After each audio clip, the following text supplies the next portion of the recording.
Guys আমরা ready হয়ে বেরিয়ে যাচ্ছি। এই দেখো আমার মেয়ে, দাঁড়াও দেখাচ্ছি। এই দেখো আমার মেয়ে, আমার শাশুড়ি রেডি হয়ে গেছে। আমরা টাকা রেডি হয়ে বেরিয়ে গেছে। চলো দেখতে থাকো আমরা কোথায় যাই। চলো আমরা দেখতে থাকো কোথায় যাই। চলো ভিডিওটা দেখতে থাকো।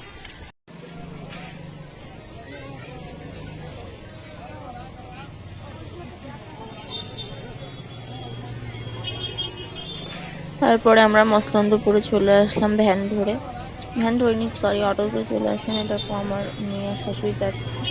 তারপরে আমাদের আর একটা অটো ধরতে হবে দিদিবাড়ি যাওয়ার জন্য। তারপরে আমরা একটা অটো ধরে ফেললাম। দেখো পুজোর কত সুন্দর সুন্দর কালেকশন এসেছে, দেখলে কি মনে হচ্ছে এটা কিনি ওটা কিনি।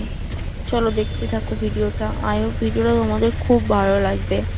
তো চলো, এখন অটোটা ছাড়বে, অটোওয়ালা এখন অটোটা ছাড়বে, অটো ছেড়েও দিয়েছে।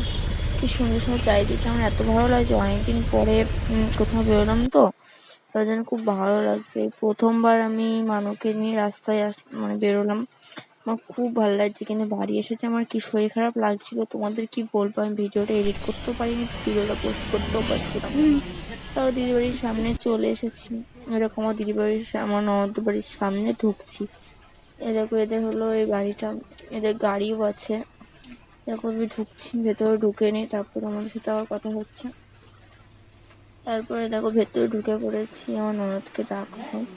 দেখো আমার ননদের মেয়ে ছেলে দুজনেই ঘুমাচ্ছে। আমার ননদ জানলাটা খুলে দিল। তারপরে আমি আবার এদের একটু দিদি ননদদের হলো যেতে আমি ক্যালি মারছিলাম, ভিডিও করছিলাম। তারপরে ননদের মেয়েকে নিয়েও ভিডিও করলাম, দেখতেই পাচ্ছ। দেখেছো, এটা হলো আমার ননদের হলো ছেলে। দেখো আমি তো আয়না দিয়েও নিজেকেও দেখে নিচ্ছিলাম, কত কিউট কিউট লাগছে নাকি আমাকে। দেখো ফাজলামি গিরি করছিলাম আমরা সব।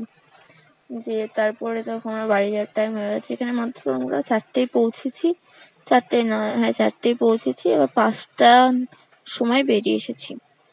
রাস্তায় চলে এসেছি। রাস্তায় এসে আমার ননদ হলো আমার মেয়েকে কোলে নিয়েছে, দেখো।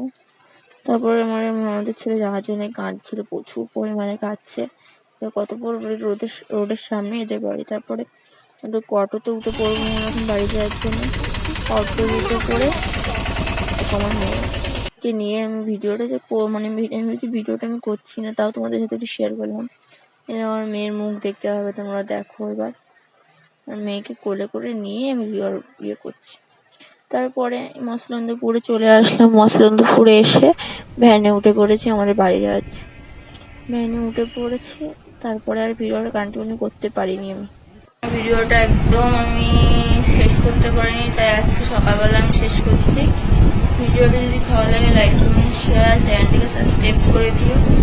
আর কি বলো, আমি তো এই মানুষ হওয়ার পরে আমি কোথাও তো বেরোই না। আর এসে এত শরীরটা খারাপ লাগছে, তাই আমি শুয়ে পড়েছিলাম। মানে চাটা খেয়ে রুটি করে শুয়ে পড়েছিলাম, একদম ভালো লাগছিল না। আর আমি ফার্স্ট টাইম বাইরে থেকে বেরিয়ে কোনো ব্লগ শুট করলাম। ভিডিও যদি ভালো লাগে লাইক কমেন্ট শেয়ার, চ্যানেলটিকে সাবস্ক্রাইব করতে।